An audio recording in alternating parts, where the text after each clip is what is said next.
The first time I saw my sister after 8 years, I was standing at the front of a packed lecture hall. My name, Dr. Olivia Martinez, gleamed on the department roster beside the words Advanced Theoretical Physics. She was sitting in the third row, her face a perfect picture of shock as she realized her professor was the sister her family had forced to work in their restaurant while she pursued her dreams. Before we jump back in, tell us where you're tuning in from, and if this story touches you, make sure you're subscribed, because tomorrow, I've saved something extra special for you. I remember staring at her across that room, in my tailored blazer and glasses she'd never seen before. The air smelled like fresh chalk and coffee. I smiled the kind of smile that said I remembered everything, every missed opportunity, every sacrifice, every dismissive word. And in that moment, I felt a sense of completion I'd been chasing since the night I walked away from my family's expectations with nothing but a backpack and $40. Growing up in our small town of Riverdale, my parents ran Martinez Family Restaurant, a local favorite known for authentic Mexican cuisine passed down through generations. The place was always bustling, steam rising from sizzling plates, the clatter of dishes, and my father's booming laugh as he greeted regular customers. Our family lived in the apartment above the restaurant, our lives completely intertwined with the business. From as young as I can remember, there were two paths in our family. My sister Gabriella was the golden child, beautiful, sociable, the one who made friends easily and brought home perfect report cards. I was quieter, more analytical, the one who stayed up late reading astronomy books by flashlight and building circuits from spare parts one found around the neighborhood. Our parents treated us differently from the start. When report cards came, Gabriella's were celebrated with trips to the mall or special dinners. My straightas were met with quick nods and immediate questions about whether I'd finished my restaurant shifts. Good job, Olivia. Now, did you restock the salsa containers for tomorrow? By the time I turned 13, I was working 30 hours a week in the restaurant, washing dishes, prepping ingredients, even handling the register.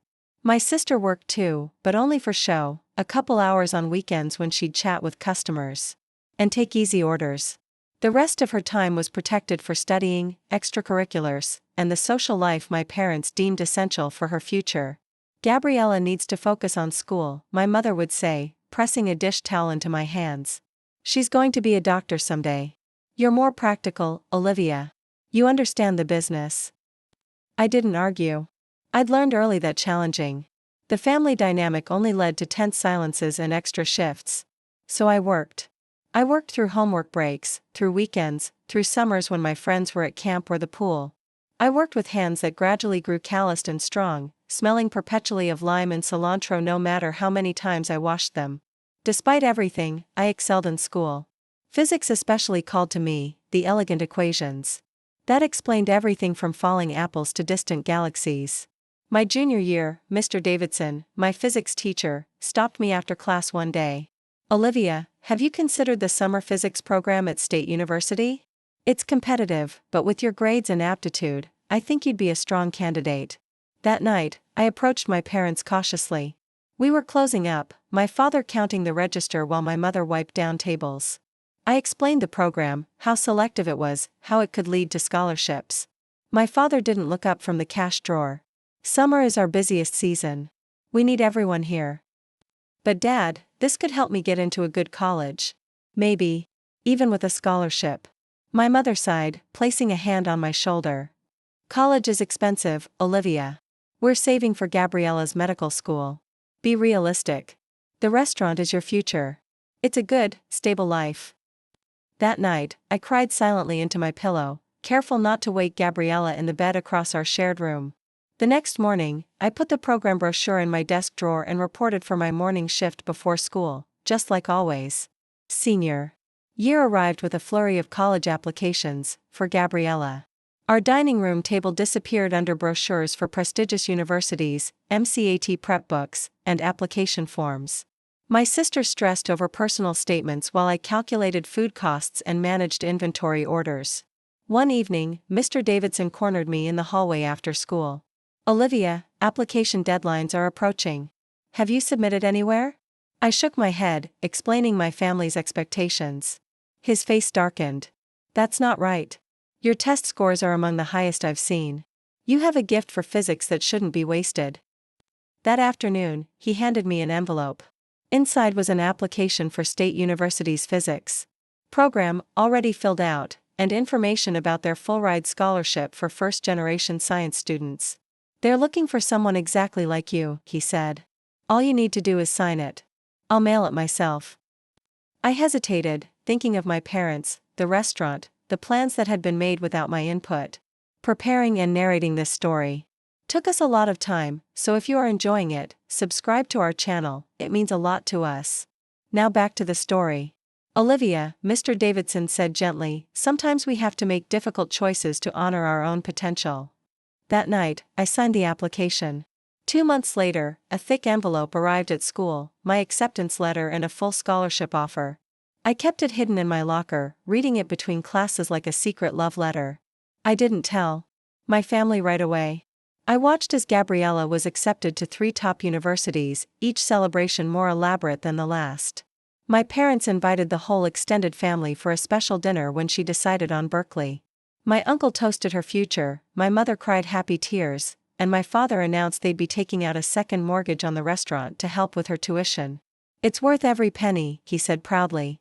"One day, we'll all be saying we knew Dr. Gabriela Martinez when." I chose that moment, perhaps unwisely. I got a scholarship to State for physics. The table went quiet. My mother set down her glass. "What are you talking about?" my father asked. I pulled the now creased acceptance letter from my pocket and placed it on the table. "Full ride. I start in the fall." My father's face darkened. "You applied without asking us? I knew what you'd say. And you were right." He slammed his hand on the table, making the glasses jump. "This is nonsense, Olivia. The restaurant needs you. Your family needs you. Gabriella is the one who." "Who what, Dad?" I interrupted, years of resentment finally boiling over. "The one who matters? The one who gets to have dreams while I work 60-hour weeks? I've been running the inventory and scheduling since I was 15.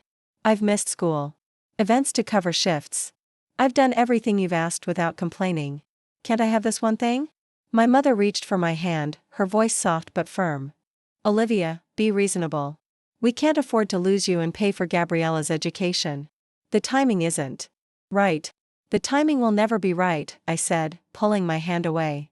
"There will always be a reason why Gabriella's future comes before mine." My father stood up, his voice lowering to that dangerous quiet I'd come to fear. "Enough. You're being selfish and dramatic. This family has sacrificed everything to build something for you girls to inherit. Gabriella needs her education to succeed. You already have everything you need right here." I looked around the table, at my sister's uncomfortable expression, my mother's pleading eyes, my father's rigid stance, and realized with sudden clarity that nothing I could say would change their minds. In their story, I was already cast as the practical daughter, the restaurant heir, the support system for my sister's ambitions. "I'm going," I said quietly. "I've accepted the scholarship." My father's face hardened. "If you go, don't expect our support. Not a penny." "Ricardo," my mother gasped, but didn't contradict him. "Fine," I replied, my voice surprisingly steady. Despite the earthquake happening inside me. "I never asked for your money. Just your belief in me." That night, I packed what I could into my old backpack, some clothes, my few treasured books, the calculator Mr. Davidson had given me. I emptied my modest savings account, just over $700 accumulated from the small personal allowance I was permitted from my restaurant work. It wasn't much to start a new life, but it was mine. I left a note on my bed: "I need to see what I can become on my own terms. I'll call when I'm settled." I didn't want to burn bridges completely. Despite everything, they were still my family. I slipped out before dawn, catching the first bus to State University, 3 hours away. I'd arranged for early summer housing through the scholarship program. As the bus pulled away, I watched our restaurant shrink in the distance, the familiar sign, "Martinez Family Restaurant, EST 1985, gradually fading from view. The first week was terrifying. I'd never lived alone, never been responsible only for myself. The campus felt enormous, the possibilities both exhilarating and overwhelming. I got a job at the university cafeteria within days, familiar work. But this time for myself. I found the cheapest apartment I could afford, a tiny studio with a hot plate instead of a proper kitchen. I bought secondhand textbooks and furnishings from graduating seniors. I kept expecting a call from my parents, anger, reconciliation, something. But my phone remained silent. I tried calling home after 2 weeks, but no one answered. I left voicemails that were never returned. I even called my grandmother, who answered in tears. "Your father has forbidden us to speak to you," she whispered. "He says you abandoned the family. Gabriella told me you left a cruel note." My heart sank. "Abuela, that's not true. I just wanted to go to college." He showed everyone the note, Olivia. It was very hurtful. I felt dizzy. "What note?" I left a simple message saying I'd call. There was a pause. "That's not what we saw." I realized then what had happened. My father had rewritten my departure. Just as he'd rewritten so many aspects of my life to fit his narrative. What note had my family seen? What story was being told about me back home? I tried to explain, but my grandmother's voice grew distant. "I have to go, Olivia. Your father can't know I spoke to you." The line went dead, and with it, my last connection to my family. Summer passed in a blur of work and preparation. I took extra shifts at the cafeteria, saved every penny, and read ahead in my textbooks to prepare for fall classes. I made a few friends among the other early arrival scholarship students, other outsiders like me who had come to the university against odds. When fall semester began, I threw myself into my studies with an intensity that surprised even me.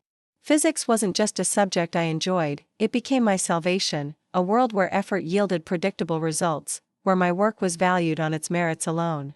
For the first time, I didn't have to justify my existence or my ambitions. I tried reaching out to Gabriella several times that first year, sending texts and emails that went unanswered. I even sent a small gift for her birthday, a book on astronomy. We'd both loved as children, but it was returned unopened. The silence hurt more than any angry words could have. It was as if I'd been erased from the family history, my place at the table filled in and painted over like I'd never existed. My sophomore year, I met Dr. Helen Chen, a brilliant theoretical physicist who became my mentor. She noticed my work in her quantum mechanics class and invited me to join her research team, a rare honor for an undergraduate. "You have a unique perspective," she told me. "You see connections others miss." Under her guidance, I published my first research paper as a junior, another rarity that raised eyebrows in the department. By senior year, I was being recruited by graduate programs across the country. I chose to stay at State, working with Dr. Chen on a promising research project that eventually became my doctoral thesis. 7 years after leaving home, I earned my PhD in theoretical physics. The day of my dissertation defense, I scanned the audience, still harboring a small hope that someone from my family might have come. The seats held friends, colleagues, and professors, but no familiar faces from my past. That evening, as my friends celebrated with me at a local restaurant, Dr. Chen handed me an envelope. "I wasn't going to show you this until after the celebration," she said, "but I think you should see it now." Inside was a job offer, an assistant professorship in the physics department at Berkeley, one of the top programs in the country. The same university where my sister had gone for her undergraduate degree. "They were very impressed with your research," Dr. Chen said. "This is a remarkable opportunity, Olivia." I stared at the letter, emotions colliding like particles in an accelerator. Berkeley. Where Gabriella had studied. Where she might still be, if she'd pursued medical school as planned. "Is this why you recommended me?" I asked. "Because of my sister?" Dr. Chen looked confused. "I didn't know you had a sister at Berkeley. I recommended you because you're brilliant and deserve this position." That night, I sat alone in my apartment, the job offer spread before me. Taking the position meant possibly encountering my sister, maybe even my parents if they visited her. It meant reopening wounds I'd spent years trying to heal. But it also meant claiming a place I'd earned through my own merit, at one of the most prestigious institutions in the world. Why should I let my family's rejection dictate my professional choices? I accepted the offer the next morning. Berkeley was everything I'd imagined, challenging, stimulating, filled with brilliant minds and cutting-edge research. I settled into my new role, developing courses and continuing my research. I made a point of checking the medical school roster, but Gabriella's name wasn't there. I assumed she'd either gone elsewhere or chosen a different path. Then came the faculty meeting at the start of my second year. The department chair was reviewing new cross-disciplinary initiatives when he mentioned, and we're particularly excited about a joint project with biophysics, headed by promising doctoral candidate Gabriella Martinez. My heart stopped. Gabriella was here, not in medical school, but pursuing a PhD in biophysics. The coincidence seemed impossible, yet somehow inevitable, like particles destined to collide despite the vastness of space. I didn't seek her out immediately. I needed time to process the revelation, to prepare myself for whatever reaction might come. But fate had other plans. 2 weeks into the semester, I received the new roster for my advanced theoretical physics course, a challenging upper-level class that attracted top students from several departments. Scanning the list of names, I froze when I saw it, Gabriella Martinez. The morning of our first class, I dressed with unusual care, a structured blazer, my best slacks, the sleek glasses I usually reserved for conferences. I arranged my lecture notes meticulously, checked the presentation slides twice, arrived early to set up the room. Students filed in gradually, taking seats, chatting among themselves. I busied myself with last-minute preparations, my eyes darting to the door with each new arrival. 5 minutes before class was scheduled to begin, she walked in. Gabriella had changed, her hair was shorter, her face more angular, her movements more confident, but I would have known her anywhere. She chose a seat in the third row, centered, a perfect spot for an engaged student. She didn't look up as she arranged her notebook and pens in that precise way she'd always had, even as a child. At exactly 10 o'clock, I closed the door and walked to the front of the room. Good morning. Welcome to Advanced Theoretical Physics. I'm Dr. Olivia Martinez. As I spoke my name, Gabriella's head snapped up. Our eyes met across the lecture hall, and for a moment, everything else disappeared, the other students, the university, the 8 years of silence. Just two sisters, seeing each other for the first time since that fateful night when our paths had diverged so dramatically. Her face cycled through emotions, shock, disbelief, confusion, something that might have been shame. I maintained my composure, continuing with my introduction as if this were any normal first day, as if my heart weren't pounding so hard I could feel it in my fingertips. This course will challenge your understanding of physical reality, I said, my voice steady despite the tremor I felt inside. We'll explore the theoretical frameworks that explain our universe from the subatomic to the cosmic scale. Some of what you learn may contradict what you believe you know. That's good. Science progresses through questioning, through challenging established narratives. My eyes found Gabriella's again, and this time, I held her gaze deliberately. What matters in this classroom is not where you came from or what stories you've been told. What matters is your willingness to examine evidence, to test hypotheses, to revise your understanding when new information emerges. For the rest of that lecture, I taught with a passion and clarity that surprised even me. I answered questions, explained complex concepts, assigned the first readings.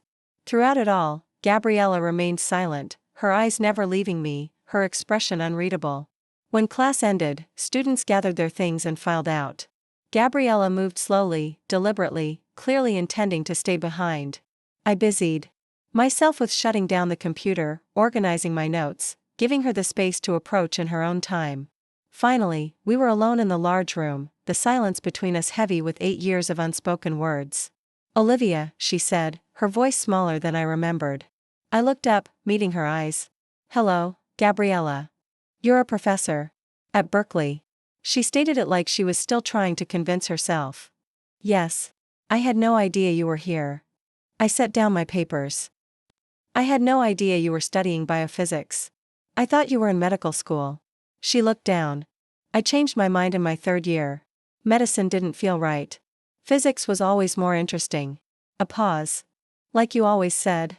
I stood there in that classroom, just the two of us after 8 years of silence, and felt a strange calmness wash over me. Gabriella shifted her weight from one foot to another, the way she used to do as a child when she was nervous. Do you have time to talk? She asked, her voice hesitant. Or office hours maybe? I glanced at my watch. I have 20 minutes before my next meeting. I gestured to the small seating area near the window. We can sit there. We moved to the chairs, two strangers with the same blood, the same childhood memories, now separated by years of divergent lives. Gabriella placed her notebook on her lap, fingers tracing the spiral binding. You disappeared, she said finally. One day you were there, and the next morning, you were gone.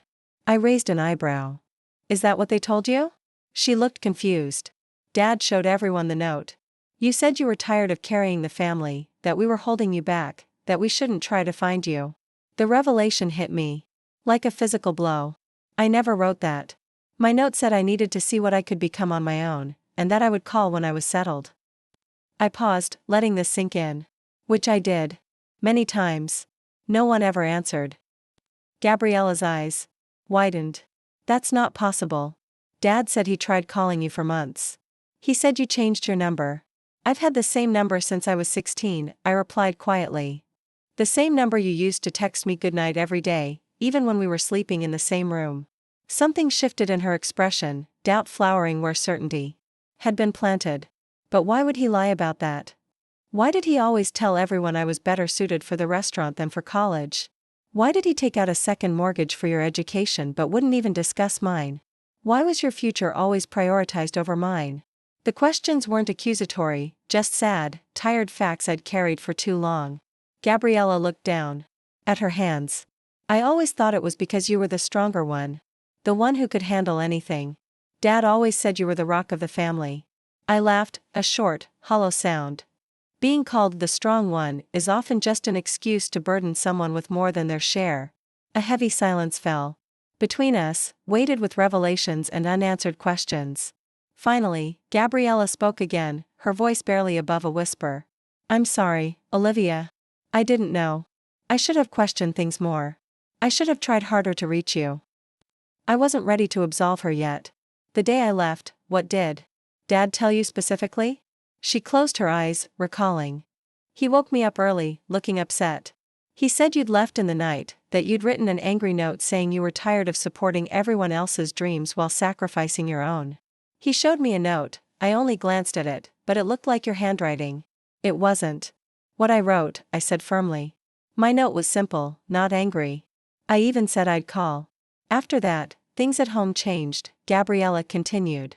Dad became stricter, more controlling. Mom was sad all the time. The restaurant started struggling without you managing the books. Dad hired a manager, but it wasn't the same. And no one ever suggested trying to find me? To hear my side? She looked ashamed. Dad forbade it. He said you'd made your choice, that reaching out would only make things worse. Eventually, everyone just stopped talking about you. Your pictures came down. It was like you'd never existed. The pain of this erasure washed over me anew. All those years, I'd imagined my family at least acknowledging my absence, perhaps even missing me. Instead, I'd been systematically removed from the family narrative. And you? I asked. Did you ever wonder what really happened? Gabriella met my eyes, tears forming in hers. At first, I believed Dad completely. I was hurt and angry that you'd left without saying goodbye to me. But as years passed, things didn't add up.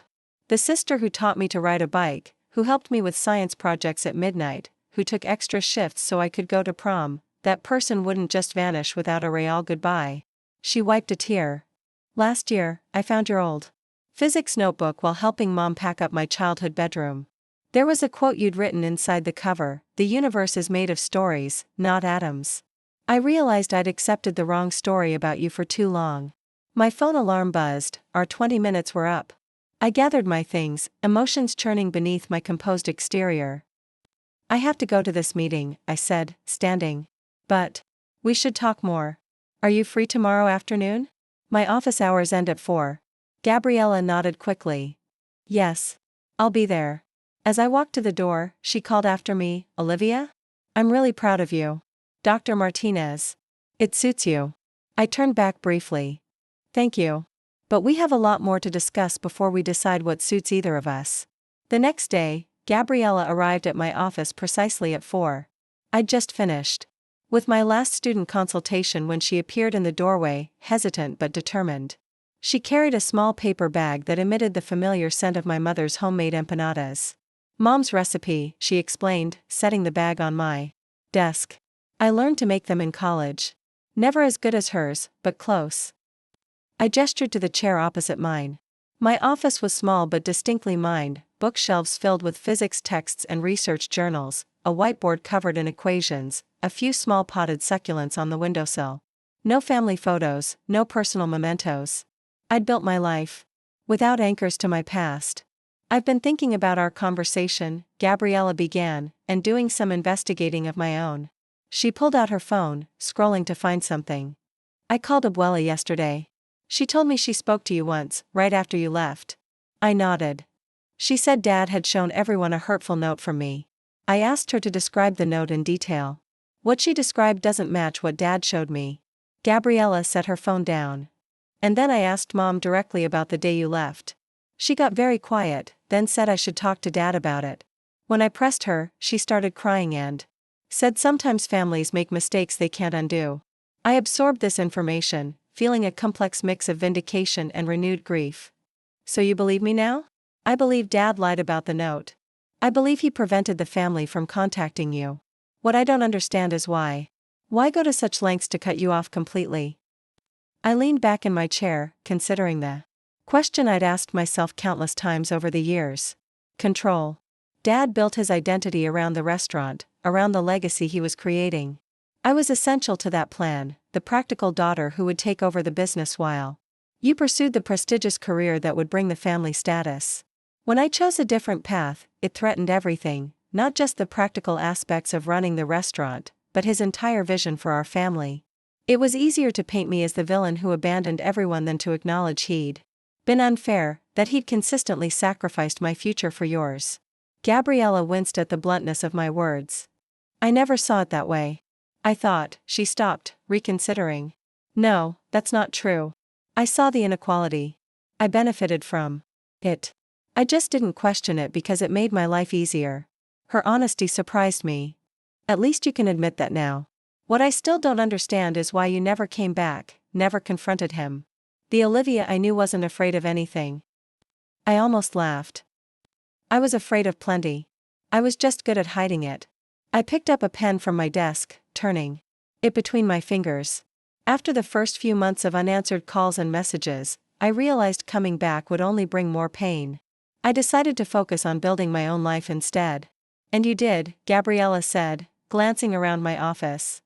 Dr. Olivia Martinez, physics professor at Berkeley. It's incredible. It wasn't easy, I replied, remembering those early years. That first year at State, I worked 3 jobs while taking a full course load. I lived on ramen and coffee, studied until my eyes burned. But for the first time, my work was for me, not for the family, not for the restaurant, not as support. For someone else's dreams. Gabriella was quiet for a moment. I've been thinking about that a lot since yesterday. How much of my success came at your expense? The opportunities one had because you didn't. The attention, the resources, the support. You didn't create the situation, I said, surprised to find I meant it. Dad did. Mom enabled it. You were just a kid benefiting from a system that favored you.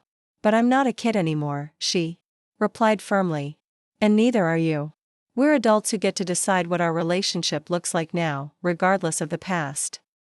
I studied my sister's face, the determination in her eyes reminded me of myself. Perhaps we weren't as different as our parents had made us believe. Speaking of adults, I said, changing direction, tell me about biophysics. Not exactly the medical career Dad planned for you. Gabriella's expression lightened. 3 years into pre-med, I took a biophysics elective and fell in love. The way physics principles apply to biological systems, the mathematical elegance of it all, I couldn't imagine doing anything else. She smiled ruefully. Dad didn't speak to me for months when I told him I was switching tracks. So you finally disappointed him too, I said, a small, petty part of me feeling vindicated. It was the first time I'd ever defied him, Gabriella admitted. But by then, I was already questioning a lot of what he'd told us growing up. Especially about you. She hesitated before continuing. After I changed my major, things got tense. At home. Dad started talking about how I needed to finish quickly so I could help with the restaurant. That's when I realized, he was trying to do to me what he'd done to you. Make me the new practical daughter. The empanadas sat untouched between us as our conversation continued, moving from family dynamics to our current lives. Gabriella was working on a promising research project involving protein folding simulations. She'd been dating the same woman. For 2 years, another defiance of our traditional father. She lived in a small apartment near campus with a cat named Schrödinger. The sky outside my office window darkened as afternoon turned to evening. We'd been talking for hours, years of silence transforming into a torrent of shared experiences and revelations. Have you spoken to Mom and Dad recently? I finally asked. Gabriella nodded. Mom calls weekly. Dad less often. The restaurant isn't doing well, hasn't been for years, really. They had to sell the apartment above it and move to a smaller place. Dad's health hasn't been great either. Heart problems. I absorbed this information without immediate reaction. The man who had shaped so much of my life, for better and worse, was faltering. The restaurant, the altar upon which my dreams had been sacrificed, was struggling. Do they know you're in my class? No, Gabriella replied. I haven't told them yet. I wanted to talk to you first, to understand what really happened before I said anything. I leaned forward, a question that had lingered for years finally surfacing. Do you think they miss me? Do they ever talk about me? Gabriella's expression softened. Mom does. Not often, and never when Dad can hear, but sometimes she'll see something that reminds her of you and get this distant look. Once, when Dad was at a doctor's appointment, she pulled out an old photo album and showed me pictures of you winning that regional science fair in 10th grade. She cried the whole time. And Dad? He's complicated. Stubborn. Proud. But last Christmas, I noticed something strange. There's this small frame on his bedside table. I thought it was just a decoration, but when I looked closer, it was your high school graduation photo. He keeps it hidden, but it's there. I wasn't sure how to feel about this revelation: anger, sadness, a grudging appreciation for this small acknowledgement of my existence. Perhaps all three at once. What are you going to do now? Gabriella asked. About the class, about us, about them? I considered my options carefully. You'll stay in my class. I'll grade your work fairly, just like any other student.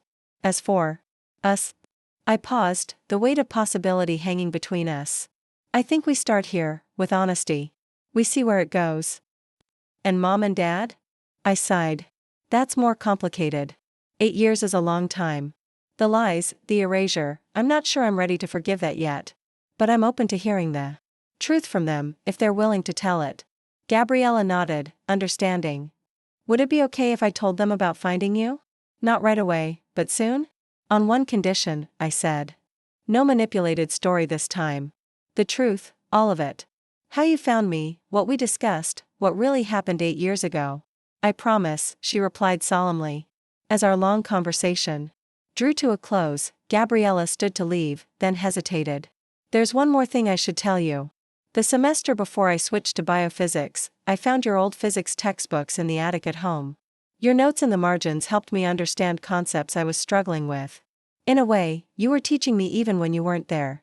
The irony wasn't lost on me. My abandoned books had guided my sister toward the very field that had been denied to me, eventually leading her to my classroom. I always wondered why those books weren't thrown out with the rest of my things, I mused. Mom saved them. She kept a box of your things hidden in the attic. Dad doesn't know. This small act of rebellion from my typically compliant mother surprised me. Perhaps there were layers to my family I had never fully understood. As Gabriella left my office, something shifted in the air between us, not forgiveness exactly, not yet, but possibility. A door cracked open that had been sealed shut for 8 years. The following weeks were surreal. 3 times a week, I lectured to a class that included my sister. I watched her take notes, ask questions, engage with the material with the same intensity one recognized in myself. In class, I was Dr. Martinez and she was Ms. Martinez, 2 professionals maintaining appropriate boundaries. But after hours, we began rebuilding something fragile and new. Coffee after class became dinner at a local cafe, became weekend hikes in the Berkeley Hills. We shared stories of our separate journeys, her struggle to define herself beyond our parents' expectations, my fight to create a life from nothing. One evening, about a month after our reunion, my phone rang with an unfamiliar number. When I answered, the voice on the other end was one I hadn't heard in 8 years, slightly older but unmistakable. Olivia? My mother's voice trembled. Is it really you? I sat down slowly on my couch, heart racing. Yes, Mom. It's me. Gabriella told us everything, she said, her voice breaking. About finding you at Berkeley, about the note, your real note.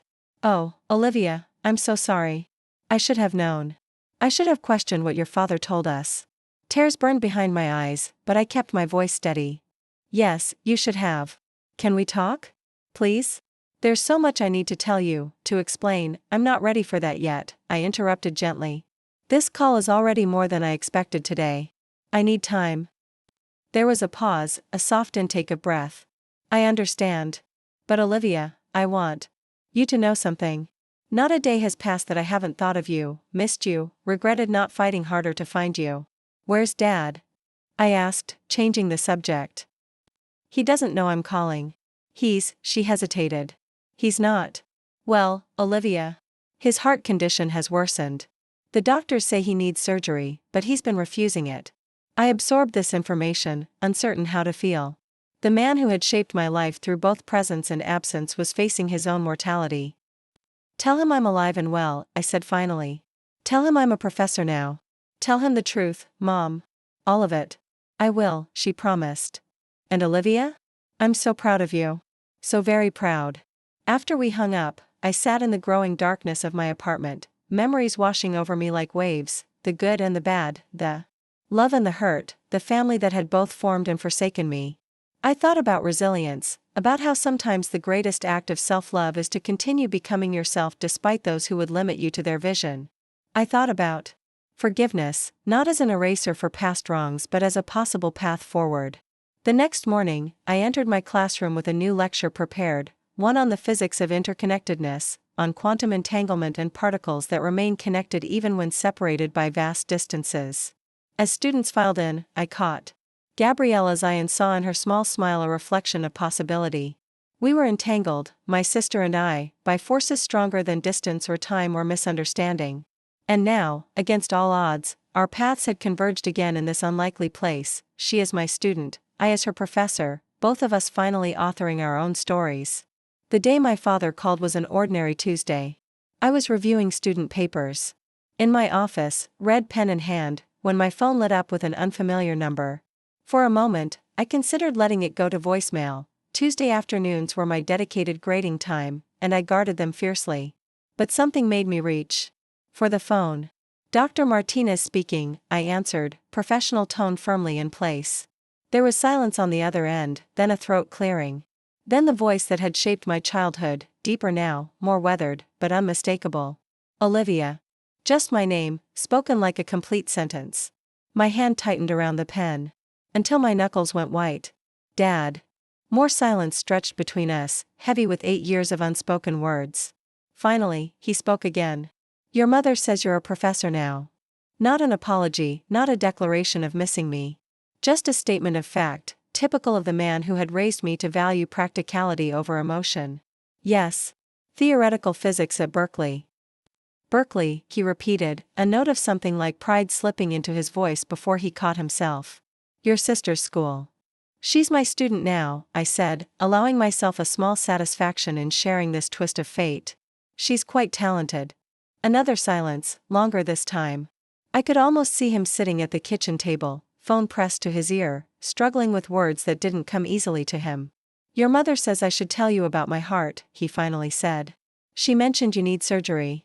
Triple bypass. Next month. His voice was matter-of-fact, as if discussing a restaurant supplier or a broken dishwasher. Nothing to worry about. Routine procedure. But there was something in his tone, a slight tremor, a vulnerability I'd rarely heard from this man who had always presented himself as unshakable. I hope it goes well, I said, unsure what else to offer. Olivia. He paused again. Your mother also said I should tell you the truth. My breath caught. After 8 years, was he finally going to acknowledge what he'd done? I'm listening. I said, keeping my voice neutral. The note. The one you left. Each word seemed to cost him something. I changed it. I wrote a different one and showed it to everyone. Though I'd known this for weeks now, hearing the confession from his own lips sent a shockwave through me. Why? I asked, the single word carrying the weight of years of pain. He exhaled heavily. Because I was angry. Because I thought you were throwing away everything we'd built for you. Because, his voice caught. Because I couldn't bear that you'd chosen to leave. I didn't choose to leave the family, I corrected, years of therapy helping me articulate what had taken so long to understand. I chose to pursue my education. You're the one who made those things mutually exclusive. I know that now, he said quietly. Your mother has been telling me for years. I was too stubborn to listen. The admission, so simple yet so profound, left me momentarily speechless. The restaurant is failing, he continued. Has been since you left, if I'm honest. Turns out you were better at the books than any of us knew. There was a time when this revelation would have brought me vindictive satisfaction. Now, it just felt sad, a family legacy crumbling because of pride and favoritism. I'm sorry to hear that, I said, and meant it. I've been thinking about something you said the night before you left, my father said, his voice taking on a reflective quality I'd rarely heard. You said, it's theater, but it's serious. It's real. This is what I want. Do you remember? That was about Juilliard, I said, confused. The summer intensive I was invited to. I know. But later, I realized you weren't just talking about theater. You were talking about your life. Your choices. He cleared his throat. I didn't listen then. I'm trying to listen now. The simple admission cracked something open inside me, not forgiveness, not yet, but perhaps the beginning of understanding. Why are you calling now, Dad? Is it just because of the surgery? Partly, he admitted. Nothing makes you think about your mistakes like knowing your heart is failing. A bitter laugh escaped him. But also because Gabriella came home last weekend. She told us everything, about finding you, about the class, about how successful you've become despite us. Not because of us. Not despite you entirely, I said, surprising myself with the concession. You taught me determination, work ethic, resilience. We also taught you that your dreams didn't matter as much as your sister's, he countered, another unexpected admission. That your value was in what you could do for the family, not what you could become. The raw honesty stunned me.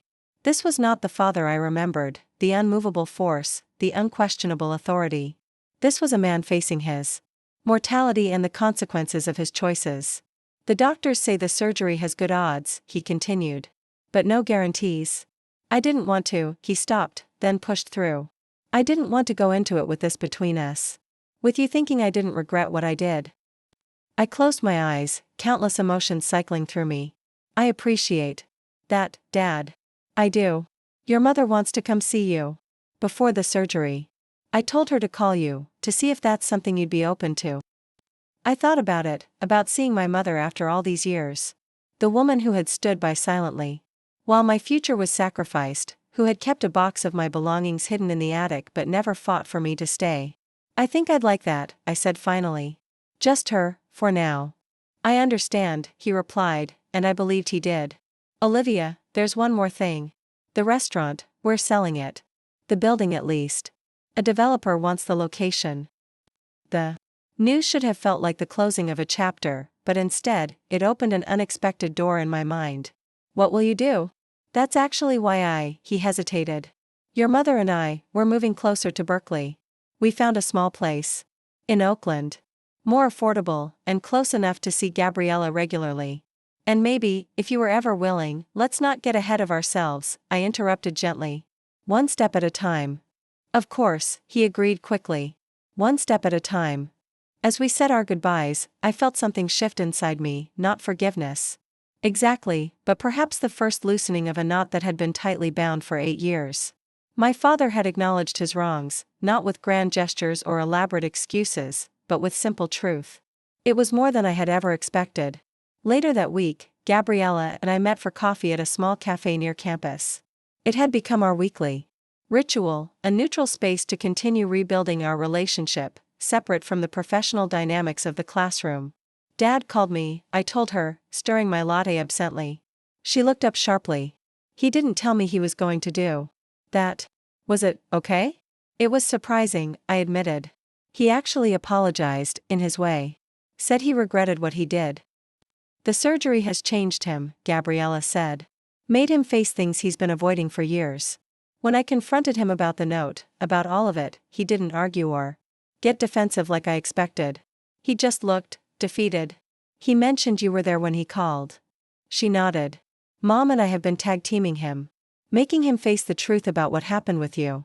It hasn't been easy, old habits die hard, but his health scare has made him more receptive. I took a sip of my coffee, considering this. He also said they're selling the restaurant. Moving to Oakland. They close on the house next month, Gabriella confirmed. It's small, just a 2-bedroom, but it's in a nice neighborhood. Close to a park. She hesitated. Close to both of us. The implication hung in the air between us. My parents, who had once banished me from their lives, were now moving closer, creating the possibility of reconciliation whether I was ready or not. How do you feel about that? I asked her. Having them nearby after you've built your own life here? Gabriella considered the question seriously. Complicated. I love them, but I've also been angry on your behalf, especially since learning the truth. And I've been working through my own issues with Dad, the expectations, the pressure, the way he tried to redirect me to the restaurant after you left. The golden child discovers the crown is heavy, I observed, but without malice. Exactly. But I also see how much they've changed, especially this past year. Mom stands up to him now in ways she never did before. And he listens, which is even more surprising. I thought about my mother, who had called twice since my conversation with my father. Brief, careful conversations, neither of us quite ready to dive into the deepest waters of our shared past. She was planning to visit the following weekend, just her, a first tentative step toward reconnection. Do you think people really change? I asked Gabriella, the question more philosophical than I'd intended. Or do they just reveal different facets of who they've always been? She smiled. That sounds like something Dr. Martinez would ask in class. Occupational hazard. I think in questions now. I think people can change, she said thoughtfully. Not completely, not overnight, but incrementally, when faced with consequences significant enough to break through their defenses. She stirred her tea. Dad losing you, nearly losing me when I changed majors, now facing his mortality, those are powerful catalysts. I nodded, considering her words. There's actually a concept in physics that might apply here. Quantum superposition, the idea that particles exist in all possible states simultaneously until they're observed or measured. And you think people are the same way? Existing in multiple potential states? Maybe. Maybe we all contain multitudes of possible selves, and circumstances, choices, relationships determine which ones become reality. I smiled ruefully. Or maybe I'm just trying to use physics to make sense of family dynamics. Either way, it's a helpful framework, Gabriella said. It allows for the possibility of change without erasing the past. Our conversation shifted to other topics, her research, my upcoming paper publication, a conference we were both considering attending. As we talked, I marveled at how easily we'd fallen into this new relationship, neither purely sisters nor strictly professor and student, but something uniquely our own. That Saturday, I met my mother at a small restaurant near my apartment. I'd chosen it carefully, public enough to provide structure to our reunion, but quiet enough for private conversation. I arrived early, selecting a corner table with a good view of the entrance. When she walked in, I almost didn't recognize her. The mother in my memories was a robust woman with dark hair always pulled back in a practical bun, hands perpetually busy with cooking or cleaning. This woman was slimmer, her hair now mostly gray and cut into a stylish bob. She wore a simple blue dress I'd never seen before, clutching a small purse like a lifeline. Her eyes found mine across the restaurant, and for a moment, we both froze. 8 years stretched between us, a chasm of missed birthdays, holidays, milestones. Then she moved toward me, steps quickening until she stood beside my table, tears already forming. Olivia, she whispered, and in that one word was every Christmas morning, every bedtime story, every bandaged knee of my childhood. I stood, uncertain of the protocol for greeting the mother who had let you be erased. But my body remembered what my mind questioned, and I found myself enveloped in her embrace, the familiar scent of her perfume unlocking memories I'd carefully packed away. Look at you, she said as we separated, her hands gently framing my face. My brilliant girl. A professor. We sat, the initial emotion giving way to a careful awkwardness. She arranged her napkin, adjusted her water glass, small nervous movements I recognized from my own habits. I don't know where to begin, she admitted finally. There's so much to say, and none of it feels adequate. Why don't we start with the truth? I suggested gently. The real story of what happened after I left. She nodded, taking a deep breath. When we found your note that morning, your father was furious. Not just angry, I'd seen him angry before, but something deeper. Almost frightened. He tore up your note immediately. And wrote a new one, I prompted. Yes. I watched him do it. He tried to match your handwriting, wrote terrible things, that you were abandoning us, that we'd held you back, that we shouldn't try to find you. She looked down at her hands. I knew it was wrong. I knew you would never say those things. But I didn't stop him. Why not? The question that had haunted me for years. She was quiet for a long moment. Fear, partly. Your father when he's afraid is intimidating. But also shame. I'd allowed the situation to develop for years, the unequal treatment. The expectations, the burden on you. Accepting his lie was easier than facing my own complicity. Her honesty was both painful and refreshing. No excuses, no deflection, just the stark truth of her failure. We told everyone you'd run away. Your father showed the fake note to family members, neighbors, school officials. He made it seem like you'd had some kind of breakdown, become unstable. People believed him, he was respected in the community, and the story played into certain stereotypes about teenage girls and rebellion. And when I called? When I tried to reach you? Pain crossed her face. He intercepted most of those calls. Changed the home phone number after a few months. Told me it was for our protection, that contacting you would only make things worse. She reached for her water glass, hand trembling slightly. The few times I tried to suggest reaching out to you, he would get so angry. Talk about how you'd abandoned the family, betrayed everything he'd built. And you believed that? No, she said firmly. I never believed it. But I accepted it, which is perhaps worse. I chose peace in my home over fighting for my daughter. It's the greatest regret of my life. The waiter arrived to take our orders, providing a brief respite from the intensity of our conversation. After he left, my mother reached into her purse and removed a small, wrapped package. I brought you something, she said, sliding it across the table. It's not much, just something I've kept. I unwrapped it carefully to find a small, worn journal with a faded blue cover. Opening it, I recognized my own teenage handwriting, physics. Equations, notes on theoretical concepts, diagrams of thought experiments. Your physics notebook from junior year, she explained. I saved as many of your things as I could. Kept them hidden in the attic.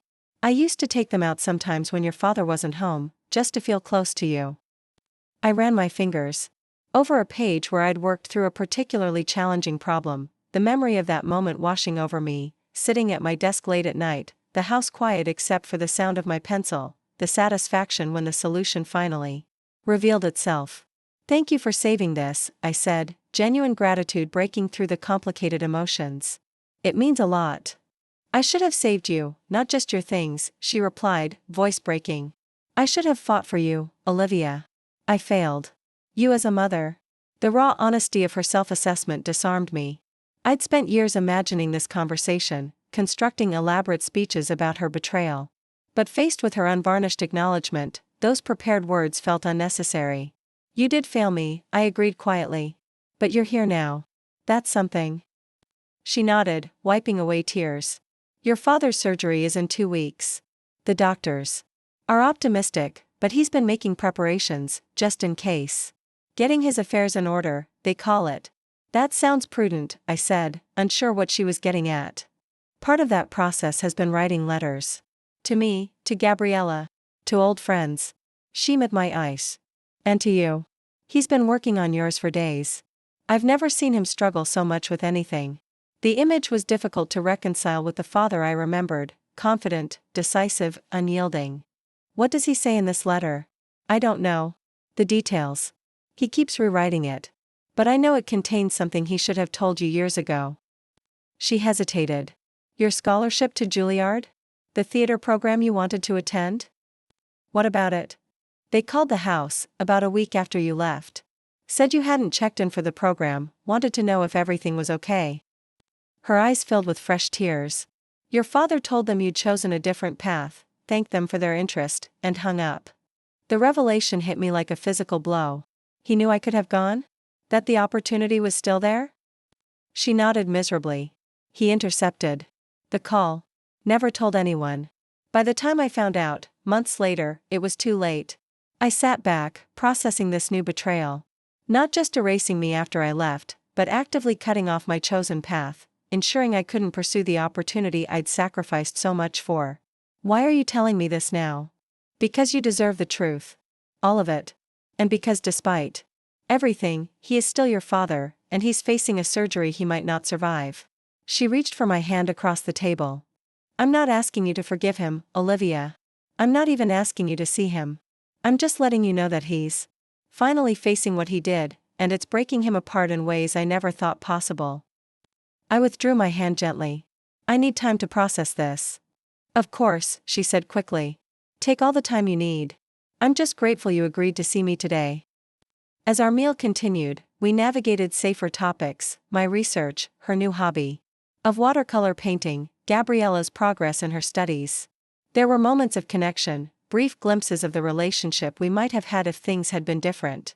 By the time we said goodbye, standing awkwardly on the sidewalk outside the restaurant, something had shifted between us, not repaired, exactly, but perhaps beginning to heal. I'm proud of you, Olivia, she said as we parted. Not just for your accomplishments, impressive as they are, but for the woman you've become despite everything we put you through. You rebuilt your life from nothing. That takes extraordinary strength. I had to, I replied simply. There was no other choice. She touched my cheek gently. There's always a choice. You chose to thrive when it would have been easier to simply survive. Don't underestimate how remarkable that is. As I watched her walk away, I thought about choices, the ones made for me, the ones I'd made for myself, and the ones still before me. My father's surgery loomed 2 weeks away, a deadline of sorts, pressing me to decide what role, if any, I wanted to play in his life going forward.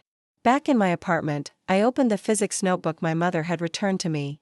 Flipping through the pages, I found an entry from just before everything fell apart, a quote I'd written alongside a complex equation: the universe bends toward justice, but only when we apply the necessary force. I'd forgotten writing those words, but they resonated with me now in a way my teenage self couldn't have anticipated. Justice wasn't something that happened passively. It required action. Courage, sometimes even forgiveness, not for the benefit of those who had wronged us, but for our own liberation. The next day, I called Gabriella. I think I'd like to write Dad a letter, I said. Before his surgery. Really? Her surprise was evident. What made you decide that? I thought about my mother's visit, about the notebook, about the years of silence finally breaking. Let's just say I'm applying the necessary force to bend my universe toward healing. The morning of my father's surgery arrived with a clarity that seemed almost deliberate, as if the universe had decided this day should be etched in perfect detail. Golden light spilled through my kitchen window as I made coffee, my hand steady. Despite the weight of the decision I'd made the night before. On my kitchen table sat the letter I'd written to my father, 3 pages of careful honesty, neither accusatory nor forgiving, but true in a way our family had rarely managed. I'd written and rewritten it over the past 2 weeks, struggling to find words that would neither absolve nor condemn, but simply acknowledge our shared reality. I hadn't planned to be at the hospital. My letter would speak for me, delivered by Gabriella, who had been serving as our reluctant intermediary. But at 3 a.m., staring at my ceiling after another restless night, I'd realized that words on paper, however carefully chosen, were a shield I was hiding behind. The drive to Oakland took 40 minutes. The hospital rose before me, a sprawling complex of glass and steel, both intimidating and oddly comforting in its clinical efficiency. I parked in the visitor lot, checking my watch, 5:45 a.m. His surgery was scheduled for 7. Gabriella had texted the room number, adding, "No pressure. Whatever you decide is okay." But we both knew my presence would say things no letter could convey. The hospital corridors were quiet at this hour, the fluorescent lights harsh against the pale green walls. I found his room easily, 419, at the end of a long hallway. The door was partially open, a sliver of soft light escaping into the corridor. I paused outside, my heart hammering against my ribs, the letter a tangible weight in my coat pocket. Through the gap in the door, I could see my mother asleep in a recliner beside the bed. And there, propped up against stark white pillows, was my father. He looked smaller than I remembered, his once imposing frame diminished by age and illness. His eyes were closed, but I could tell from his breathing that he was awake, perhaps meditating on the procedure to come. I knocked softly, 2 gentle taps that somehow seemed to echo in the quiet corridor. His eyes opened immediately, turning toward the door with the alertness that had always characterized him, the constant awareness of his surroundings that had made him such an effective restaurant manager. When he saw me, his expression transformed through a series of emotions too. Rapid to catalog, shock, disbelief, tentative hope. "Olivia," he whispered, his voice scratchy with early morning dryness. My mother stirred in the recliner, blinking confused eyes that widened when they landed on me. "Olivia? You're here?" I stepped fully into the room, closing the door softly behind me. I'm here.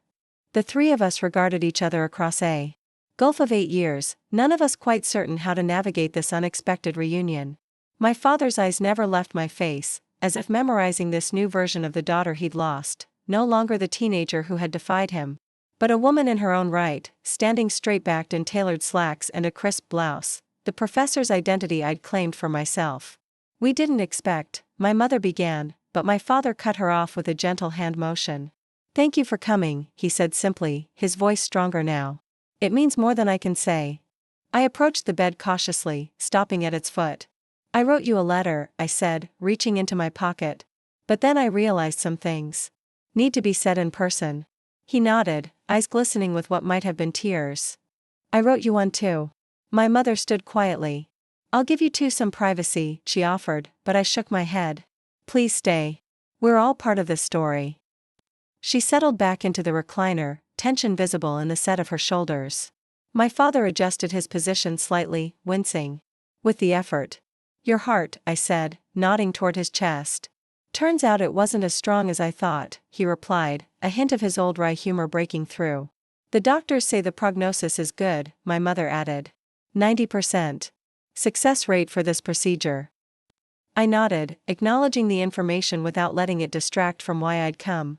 I pulled the folded pages from my pocket, but didn't hand them over immediately. I've been thinking a lot about physics lately, I began, surprising even myself with this opening. Specifically about the concept of entropy, the natural tendency of systems to move from order to chaos. It's a fundamental law of the universe. Things fall apart unless energy is continuously applied to keep them together. My father watched me with curious eyes, a respect there I hadn't seen before. Families are like that too, I continued. They don't stay whole by accident or inertia. They require constant energy, constant attention. When that energy is directed unevenly, I paused, searching for words that were honest without being cruel. When one member is elevated at the expense of another, the entire system eventually breaks down. Like ours did, my father said. Quietly. Yes. Because of what I did. The direct acknowledgement surprised me. Yes, I repeated. Because of what you did. But also because of what Mom didn't do, what Gabriella didn't see, what I couldn't express effectively. Systems fail. For complex reasons, rarely from a single point of breakdown. He nodded slowly, a flicker of the analytical businessman I remembered appreciating this framing. You always did have a gift for seeing the bigger picture. A gift you didn't value at the time, I said, not accusingly but as a simple statement of fact. No, he agreed. I was too focused on the future I'd imagined to see the one that was possible. He gestured to a small table beside the bed. My letter to you is there. Would you read it? I hesitated, then picked up the envelope with my name written in his distinctive blocky handwriting. Setting my own letter aside, I opened his with careful fingers, extracting several pages covered in his familiar script. Should I read it now? Please, he said, an unusual vulnerability in his voice. I might not express it as well in my own words. I unfolded the pages, noting how the handwriting was less steady than I remembered, the letters occasionally shaky in a way that spoke of his weakened condition. Taking a deep breath, I began to read silently. The letter began formally, almost stiffly, with an acknowledgement of the years of separation. But as it continued, his voice emerged more clearly, not the authoritarian father I'd grown up with, but a man looking back on his life with painful clarity. He wrote of his own father, a man who had emigrated from Mexico with nothing, who had worked 3 jobs to provide for his family, who had drilled into his son the importance of building something lasting. He wrote of opening the restaurant at 23, of the constant fear of failure, of the crushing responsibility he felt to succeed not just for himself but for his parents, his community, his children. I saw the restaurant as our family's security, he wrote. The thing that would protect us from the hardships my parents faced. When you showed interest in theater, in writing, in anything that seemed unstable or impractical, I didn't see a daughter following her passion. I saw a threat to everything I'd built. The words cut through me, not excusing his actions but contextualizing them in a way I hadn't considered before. This wasn't just about favoring Gabriella or controlling my future, it was about a bone-deep fear I hadn't recognized. When you left, the letter continued, my fear turned to anger. I convinced myself you were rejecting not just the path I'd chosen for you, but our entire family, our heritage, our values. It was easier to paint you as the villain than to face my failure as a father. I glanced up from the page to find him. Watching me intently, my mother's eyes also fixed on my face. "There's more," he said softly. "Please continue." I returned to the letter, reading his account of the years after my departure, how the restaurant began to flounder without my organizational skills, how his relationship with Gabriella deteriorated when she chose biophysics over medicine, how my mother had gradually found her voice, challenging his version of events in ways she never had before. "Last year," he wrote, "I found myself alone in the restaurant after closing, doing the books that had once been your responsibility. I realized I was sitting in the exact spot where you used to sit, using the same methods you had developed years before. And it hit me with overwhelming force that I had sabotaged not just your future, but my own happiness, my own family, out of pride and fear." The letter concluded not with a request for forgiveness, but with something more honest. "I don't expect you to welcome me back into your life. I forfeited that right through my actions. But I want you to know that the person I was most wrong about was you. Your strength, your determination, your brilliance, these were never the threats I perceived them to be. They were gifts I failed to honor.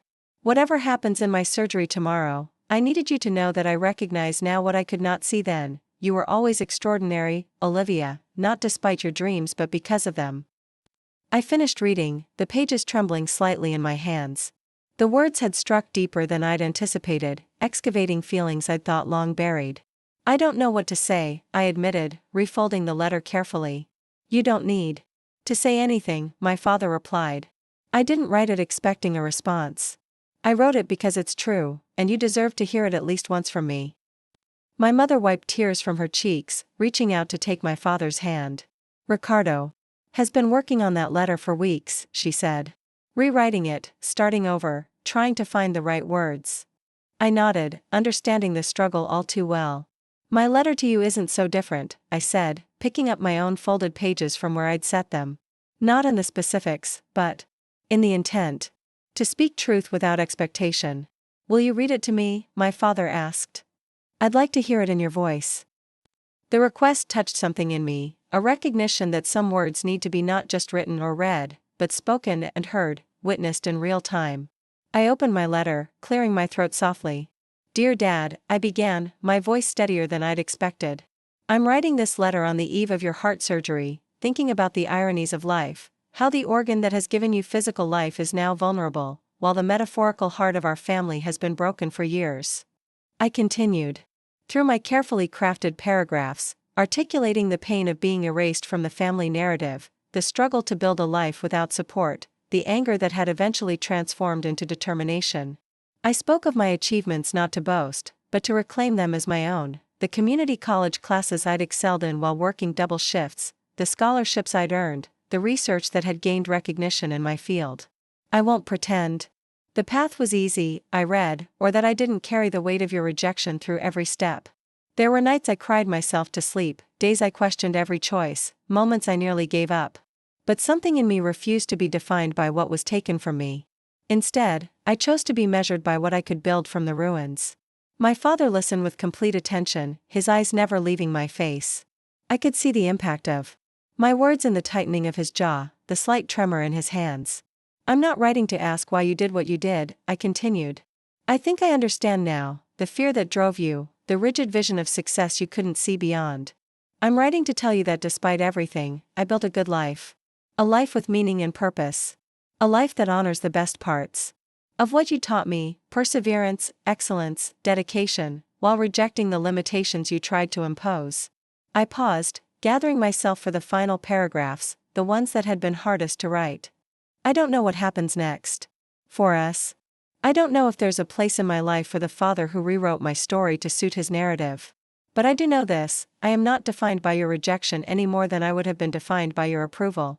I defined myself, day by day, choice by choice, through work and will and the conviction that my path was worth pursuing." I folded the letter, having said what needed to be said. The room was quiet except for the soft beeping of the heart monitor, the muffled sounds of the hospital awakening around us. "Thank you," my father said finally, his voice thick with emotion. "For your honesty. For being here. A nurse appeared in the doorway, clipboard in hand. "Mr. Martinez? It's time to prep you for surgery." My mother stood immediately, years of practiced efficiency taking over. "We'll be right outside," she assured him, gathering her purse and sweater. I moved to follow her, but my father caught my wrist gently. "Olivia," he said, his eyes intense. "Whatever happens today, I want you to know, I was wrong. About everything. You were always meant for more than I could imagine for you." The simple acknowledgement, delivered without excuse or qualification, unlocked something that had been tightly sealed within me. I found myself squeezing his hand briefly. "Good luck with the surgery, Dad."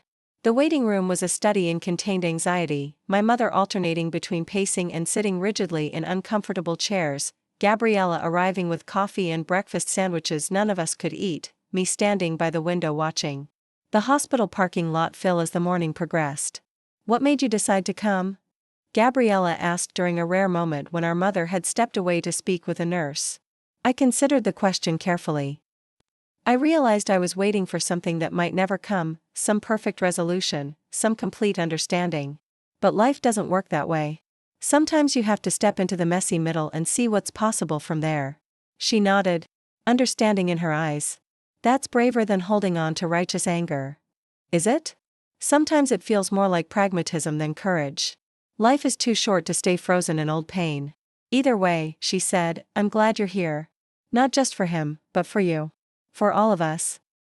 The surgery took 6 hours, longer than expected but not alarmingly so, according to the nurse who provided periodic updates.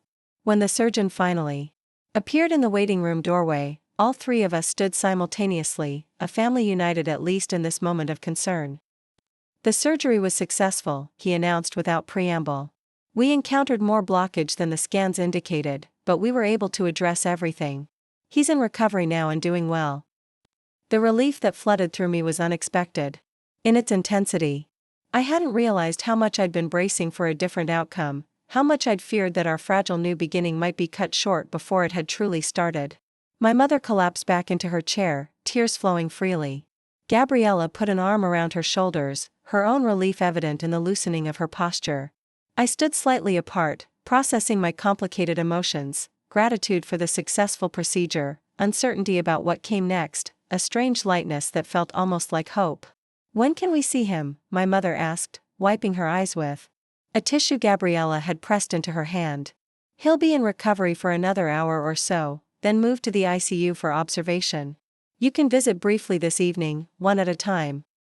The surgeon checked his notes. "Everything looks good, Mrs. Martinez.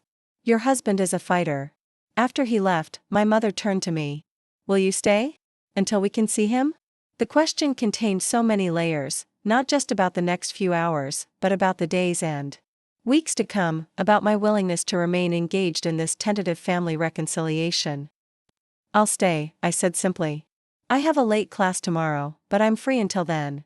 The relief in her eyes was palpable. "Thank you." The hours passed in that strange hospital limbo, time simultaneously dragging and accelerating, measured in cups of mediocre coffee and updates from nursing staff. By early evening, my father had been moved to the ICU, conscious but groggy, his vital signs stable. "They're allowing visitors now," a nurse informed us. "Just one at a time, 10 minutes. Maximum." My mother went first, of course. While she was gone, Gabriella and I sat side by side in the waiting room, the day's emotional marathon evident in our tired postures. "He asked for you," Gabriella said suddenly. "Before they took him to surgery. Asked if you were still here, if you'd come back." I looked at her, surprised. "What did you tell him?" "That you were in the waiting room. That you'd been here all day." She paused. I've never seen him look so relieved. When my mother returned, her eyes were red but her expression peaceful. "He's weak, but alert," she reported. "The nurse says everything is progressing exactly as it should." She looked at Gabriella. "Your turn, Mija." As Gabriella left, my mother sat beside me, hesitantly taking my hand.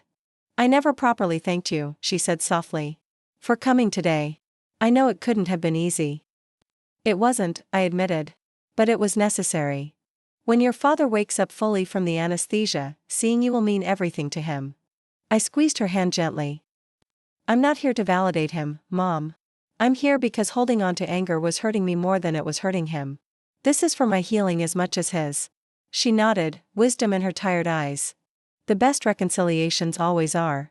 When Gabriella returned, it was my turn. I walked the sterile corridor to the ICU slowly, gathering my thoughts.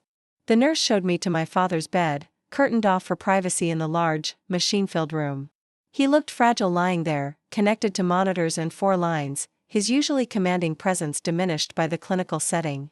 His eyes were closed, but opened as I approached, recognition immediate despite the medication. "Olivia," he whispered, his voice rough. "You're still here." "I'm still here," I confirmed, standing beside the bed. "The surgery went well." He nodded slightly. "So they tell me." His hand moved on the blanket, a small gesture of invitation. After a moment's hesitation, I took it, feeling the papery texture of his skin, the weakness in his grip. "I never thought I'd see you again," he said, each word clearly an effort. "After what I did. I never thought I'd want to see you again." I replied honestly. "But life has a way of surprising us." A ghost of a smile touched his lips. "Like finding out your estranged daughter is your other daughter's professor." Exactly like that. We were quiet for a moment, the beeping monitors. The only sound in our small curtained space. There was so much that could be said, but in that moment, the simple fact of our presence, together after so long apart, seemed sufficient. "When I get out of here," he said finally, "I'd like to hear about your work. Your research. If you'd be willing to tell me." The request was so far from what I'd expected, not an apology, not a plea for forgiveness, but a genuine interest in the life I'd built without him. "I'd like that," I said, surprising myself with the truth of it. "My current project involves quantum field theory applications. It's pretty complex." "I always knew you were the smartest one in the family," he murmured, eyes drifting closed. Briefly before he forced them open again. "Smarter than me, certainly." "Different," I corrected gently. "Not smarter. Just different." The nurse appeared at the curtain. "2 more minutes," she said quietly. My father's grip on my hand tightened. Slightly. "Will you come back? Tomorrow maybe?" I thought about my schedule, the class I needed to prepare for, the papers waiting to be graded, the normal rhythm of my life that had been interrupted by this unexpected family reunion. "Yes," I said. "I'll come back tomorrow." Relief softened his features. "Thank you." As I turned to leave, he spoke again, his voice stronger despite his obvious fatigue. "Olivia? The restaurant, selling it was my idea. Your mother wanted to keep it, find someone else to run it. But I realized it was time to let go. Of the restaurant, of the past, of the story I'd been telling myself for too long." I nodded, understanding the significance of this admission. The restaurant had been his identity, his legacy, the future he'd planned for all of us. Letting it go represented more than a business decision, it was a symbolic release of the narrative that had torn our family apart. "Sometimes," I said, "the bravest thing we can do is release what we thought was essential and see what else becomes possible." A tear escaped the corner of his eye, tracking slowly down his weathered cheek. "I'm learning that. Too late, maybe, but I'm learning." "It's never too late to learn," I told him, echoing what I often told my students. The universe is constantly expanding, constantly creating new possibilities. Why should we be any different? Walking back to the waiting room, I felt a strange lightness in my chest. Not forgiveness exactly, that would take time, if it came at all, but possibility. The possibility of a relationship rebuilt on new terms, based not on obligation or authority but on mutual respect and honesty. My mother and Gabriella looked up as I entered, questions in their eyes. "He's tired but alert," I reported. "And he's going to be okay." The same could be said, perhaps, of all of us, tired from the journey that had brought us here, alert to the opportunity before us, on a path toward a tentative okayness that none of us had expected. As we gathered our things to leave the hospital for the night, I glanced back toward the ICU where my father lay recovering. 8 years ago, I had walked away from my family with nothing but determination and a dream they couldn't understand. Today, I returned not as the daughter who needed their approval, but as the woman who had proven, to them and to myself, that I was capable of creating a life of meaning on my own terms. The circle hadn't closed, our story hadn't ended. But perhaps a new chapter was beginning, one written not by my father's controlling hand or my mother's silent acquiescence, but collaboratively, with each of us holding the pen, contributing Our truths to create something none of us could have imagined alone. Ready? Gabriella asked, holding the door. I nodded, stepping forward into whatever came next. Ready. Up next, you've got 2 more standout stories right on your screen. If this one hit the mark, you won't want to pass these up. Just click and check them out. And don't forget to subscribe and turn on the notification bell, so you don't miss any upload from us.